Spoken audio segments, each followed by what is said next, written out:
Hello, in this video I want to show you how to fix the problem when you have stable internet connection, but you cannot use Google Play Store or any browser in Lenovo Tab M7.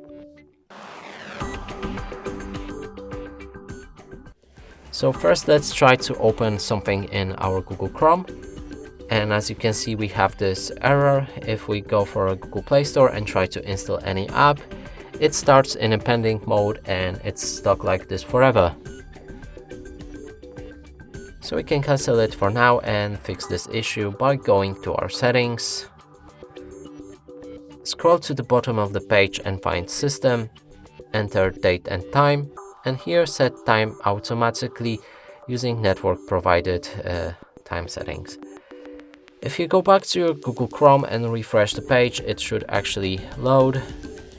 And the same is with Google Play Store, so we can download the game now.